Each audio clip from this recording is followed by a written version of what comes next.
엔제 포스테코글루 감독이 손흥민에게 행운을 빌어줬다. 프리미어리그 PL 공식 사무국은 4일 한국 시간 SNS 채널을 통해 포스테코글루 감독이 손흥민에게 전한 메시지를 전달했다. 포스테코글루 감독은 손흥민의 모습에 난 너무나도 기쁘다. 그가 지난밤 또 다시 보여준 모습은 국가적인 영웅이었다. 난 진심으로 손흥민이 2023 아시아 축구연맹 아시안컵에서 끝까지 갔으면 좋겠다. 우리는 그동안은 손흥민 없이 가야만 한다고 전했다. 대인배의 모습이다. 포스테코글루 감독은 호주인으로서 한국과 경기에 손흥민을 응원하기란 어려운 일이다. 언급하지 않는다고 해서 문제될 것이 없다. 오히려 말 한마디로 인해 오해를 불러일으킬 수도 있다. 하지만 포스테코글루 감독은 호주와의 맞대결을 앞두고 손흥민을 응원했다. 호주와의 맞대결을 펼치기 바로 전 포스테코글루 감독은 토트넘 vs 에버턴 경기를 앞두고 열린 사전 기자회견에 참석했다. 기자회견장에서 한국과 호주가 격돌한다. 누구를 응원하는가라는 질문이 나왔다. 다소 난감한 질문일 수 있었다. 포스테코글루 감독은 호주인이지만 소속팀 선수가 한국 대표로 경기 출전을 앞두고 있는 상황이기 때문이다. 해당 질문에 포스테코글루 감독은 일종의 윈윈이다. 분명히 호주 사람으로서 나는 호주가 이겨 손흥민이 돌아온다면 좋겠지만 손흥민이 아시안컵에서 우승하는 것을 더 바란다. 나는 손흥민과 그의 나라의 우승이 어떤 의미가 있는지 알고 있다라고 솔직하게 답했다. 이어 나는 한국이 아시안컵에 대단한 공을 들였고 손흥민은 그 경기와 그의 국가를 위해 해온 모든 것을 고려할 때 호주가 탈락한다면 실망이 크겠지만 손흥민이 멀리까지 진출하길 바란다. 그가 토트넘을 위한 몇 경기를 놓치더라도 괜찮다고 덧붙였다. 포스테코글루 감독의 진심이 통한 것일까? 한국은 호주를 상대로 힘겨운 승리를 거뒀다. 위리겐 클린스만 감독이 이끄는 대한민국은 3일 오전 0시 30분 카타르 아라크라에 위치한 알 자누브 스타디움에서 열린 2023 아시아 축구연맹 AFC 카타르 아시안컵 8강에서 호주에 2-1로 역전승을 거뒀다. 이로써 한국은 4강으로 향한다. 한국은 조별리그 2차전에서 맞대결을 펼쳤던 요르단과 4강에서 다시 격돌한다. 팽팽했던 전반의 흐름은 단 한 번의 미스로 균형이 깨졌다. 전반 41분 황인범이 패스 미스를 범했고 결국 고신이 선제골을 터뜨렸다. 한국은 전반에 단 한 차례 슈팅도 때리지 못하며 고전했다. 후반전 클린스만 감독은 조규성을 대신해 이재성을 넣으며 공격 라인에 변화를 줬다. 결실을 맺었다. 후반 추가 시간 손흥민이 페널티 박스 안에서 반칙을 얻어냈다. 주심은 곧바로 페널티킥 PK를 선언했다. 황희찬이 키커로 나서 깔끔하게 마무리하며 스코어의 균형을 맞췄다. 결국 양 팀은 연장으로 향하게 됐다. 이번엔 황희찬이 반칙을 얻고 손흥민이 마무리했다. 연장 전반 14분 황희찬이 페널티 박스 밖에서 반칙을 얻어냈다. 손흥민이 프리킥 키커로 나서 그림과 같은 마무리를 보여주며 역전골을 장렬했다. 결국 한국은 2-1로 승리하며 4강에 오르게 됐다. 경기 종료 후 손흥민은 방송사 인터뷰에서 이러한 승리는 원하는 바는 아니지만 이렇게 승리함으로써 팀 분위기가 올라가는 데 도움이 됐다고 생각하고 모든 선수들의 희생과 도전 정신에 감명받았고 모두 칭찬받을 자격이 있다고 생각한다며 소감을 밝혔다. 손흥민은 득점 상황에 대해 사실 내가 할 수 있는 부분이 많이 없었다. 선수들이 많은 도움을 주었고 선수들이 힘들어하는 모습 속에서 제가 보여줘야겠다라는 책임감을 가지고 있었는데 후반에 상대 페널티 박스 안에서 상대 수비가 위험적인 태클을 했고 저도 그런 상황을 노렸고 페널티 박스 안에서 그런 움직임을 가져갔기 때문에 그런 장면을 만들어갔다. 프리킥은 강인이와 이야기를 많이 나눴고 누가 잘지 얘기했는데 좋은 선택을 한 것 같다고 전했다. 깔끔한 복수였다. 손흥민은 2015 아시안컵 당시 호주와의 결승전에서 1-2로 패하며 우승 문턱에서 좌절을 맛본 바 있다.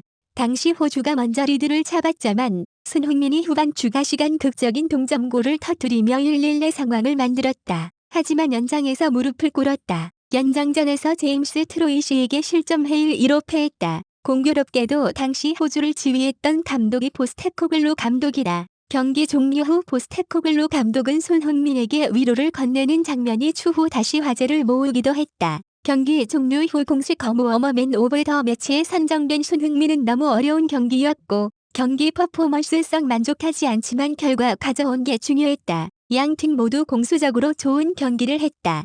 팀으로 좋은 결과 얻어서 기쁘다. 준결승 진출해서 기쁘다. 준결승이 목표는 아니지만 최종 목표 이루기 위해 다음 경기 좋은 경기 보여주도록 하겠다며 소감을 밝혔다. 손흥민은 포스테코글루 감독과 계속해서 소통을 나누고 있다고도 전했다.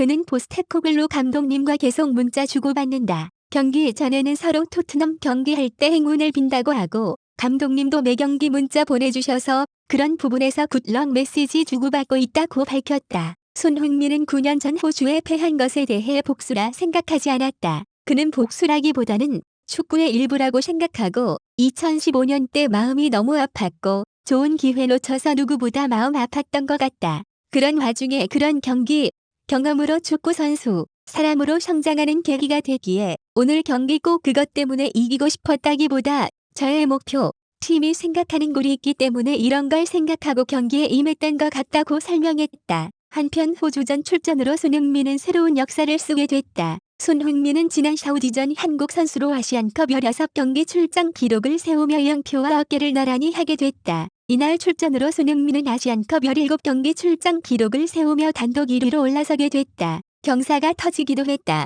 8강의 모든 경기가 끝나자 AFC는 공식 SNS 채널을 통해 8강 베스트 11을 선정해 공개했다. 포메이션은 3-4-3이다. 한국을 상대로 선제골을 넣었던 크레이그 구신과 일본을 상대로 계속해서 골문을 두드렸던 사다르 아지문 그리고 손흥민이 공격진을 형성했다. 당시 손흥민은 키패스 2회, 슈팅 3회 유효 슈팅 2회, 드리블 시도 5회 3회 성공, 경합 11회 7회 성공, 피파울 4회 등을 기록했다. 축구 통계 매체 소파스코어 기준 손흥민은 평점 8.6점을 받으며 이날 경기를 뛴 선수들 가운데 가장 높은 평가를 받았다. 중원 4명은 오딜존 함로베코프 우즈베키스탄, 모하마드 모헤비 이란, 모리타 히데마사 일본, 알리리자 자한바쿠슈 이란이 포함됐다. 수비 3명은 서령우, 루카스 멘데스, 압달라 나시교르단이 이름을 올렸고 골키퍼 장갑은 메시알 아이사 바샴 카타루가 선정됐다. 서령우는 처음으로 베스트 11에 이름을 올리게 됐다. 이날 서령우는 미친 듯한 활동량을 보여주며 팀 승리에 기여했다. 특히 연장 후반 28분 상대의 공격을 끊고 질주하는 모습은 모두를 놀라게 만들었다. 서령우의 정신력이 결국 한국의 승리를 이끌었다. 이로써 손흥민은 이번 대회 3골로 이강인과 함께 대표팀 내에 가장 많은 득점을 터뜨리게 됐다. 문제는 체력이다. 손흥민은 이번 대회 전 경기 풀타임을 소화 중이다. 조별리그 3경기에서 90분 풀타임을 뛰었고 사우디아라비아와의 120분 혈투 그리고 호주와의 120분 승부를 펼쳤다. 사우디와의 맞대결 당시 손흥민은 캡틴으로서의 역량을 확실하게 보여줬다. KFATV가 지난달 31일 공개한 영상에 따르면 손흥민은 경기를 하루 앞두고 열린 마지막 훈련에서 선수들을 모아 내일 경기 끝나고 우리가 웃으면서 다시 호텔에 돌아오는 생각들을 항상 하면서 이 팀을 위해 쏟아붓자. 그러면 장담하는데 우리 이길 수 있다며 선수단에게 동기부여를 심어줬다. 또한 손흥민은 경기를 앞두고 마지막 락걸음 토크에서 실수에도 동료들이 있다. 동료들, 형제들, 가족들이 있다. 쟤네 4만 명 5만 명 오라고 해. 우리가 유일하게 보여줄 수 있는 건 운동장 아니니까 들어가서 그냥 부시자라며 선수들의 용기와 기운을 북돋았다. 사우디전 경기장엔 공식 관중 42,389명이 찾아왔다. 하지만 대부분 사우디를 응원하기 위해 경기장을 찾은 사람들이었다. 사우디는 카타르와 지리적으로 매우 가깝기 때문이다. 사우디 팬들은 경기 내내 응원 소리와 한국 선수들이 공을 잡으면 야유까지 퍼부을 정도로 단합했다. 애국가가 나올 때조차 야유를 하기도 했다. 하지만 대표팀 선수들은 동요하지 않았다. 손흥민의 리더십 덕분일까? 한국은 경기 종료 1분여를 남기고 극적인 동점골을 터뜨리며 기사회생했다. 이후 120분간의 혈투를 펼쳤고 승부차기 끝에 사우디를 꺾고 8강에 오르게 됐다. 8강에서도 손흥민은 자신이 직접 한 팔 더 뛰며 승리를 이끌었다. 4강에 오른 한국은 요르단과 리벤지 매치를 갖게 됐다. 요르단은 2-1 후 8시 30분 타지키스탄의 1-0으로 승리하며 4강에 먼저 안착했다. 양 팀은 조별리그 2차전에서 한 차례 맞대결을 펼친 바 있다.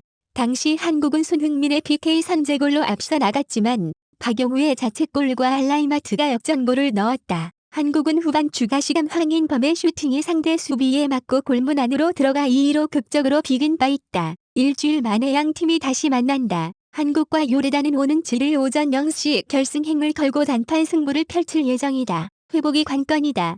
다행히 요르단전은 호주전에 비해 체력적으로 회복할 시간이 길다. 한국은 사우디와의 16강을 치르고 난 호주전까지 약 2일의 휴식 시간이 있었다. 다행히 요르단전을 앞두고는 약 4일의 휴식 시간이 있다. 한국전을 앞둔 요르단은 전력에 큰 손실이 발생한 상태다. 우선 타지키스탄전 공격수 알리 오란과 중앙 수비수 살렘 알리아잘른이 경고를 받았다. 이로써 이들은 경고 누적으로 한국전에 출전할 수 없게 됐다. 3경기 출장 정지 징계를 받은 선수도 있다. 바로 함자 알 다르두르다. 알 다르두르는 주전보단 후반 조커로 경기에 나서는 베테랑 공격수다. 그럼에도 불구하고 그의 부재는 요르단 입장에서 매우 큰 손실이다. 알 다르두르는 16강에서 이라크를 상대할 당시 도발 세리머니를 펼치다가 퇴장당했다. 당시 알 다르두르는 경기에 나서지도 않은 상태였다. 자신들의 벤치에서 이라크 벤치를 향해 도발하다 퇴장을 초래했다. 이 행동으로 3경기 출장 정지 처분과 5,000달러 약 670만 원의 벌금을 물게 됐다. 아랍 지역 소식을 전하는 어마운 우스닌 알 다르두르는 16강전 벤치에서 부적절한 행동으로 징계를 받았다. 요르단 대표팀은 알 다르두르를 스쿼드 명단에서 제외한다고 발표했다. 그는 징계로 인해 돌아갔다고 전했다. 요르단과는 반대로 한국은 경기에 나서지 못하는 선수가 한 명이다. 김민재가 경고 누적 징계로 요르단전 나설 수 없게 됐다. 김민재는 1차전 바르인전 경고를 한 장 받았고 지난 8강전 호주를 상대로 경고를 받아 4강에 나설 수 없다. 손흥민은 기자회견장에서 일단 어떤 축구를 해서 이기는 게 중요한 것 같다. 이건 사실 좀비 축구다. 이걸 떠나서 팀 능력이라고 생각한다. 팀이 단단해지게 하는 이런 스플릿은 우리를 단단하게 만드는 계기인 것 같고 이런 경기로 인해 상당히 믿음이 강해지는 것 같다. 연장전 가면 지치는데 우리 선수들 끝까지 포기 않고 다 해준다고 말했다. 이어 한 가지 말씀드리고 싶은 게 있는데 경기 뛰는 선수들이 상당히 많은 스포트라이트 받고 결국 많은 관심을 받는다. 오늘만큼은 벤치에서 경기 못하는 선수들에게 이렇게 관심을 보내주시면 좋겠어서 마지막 말을 하고 싶었다. 감사하다고 덧붙였다.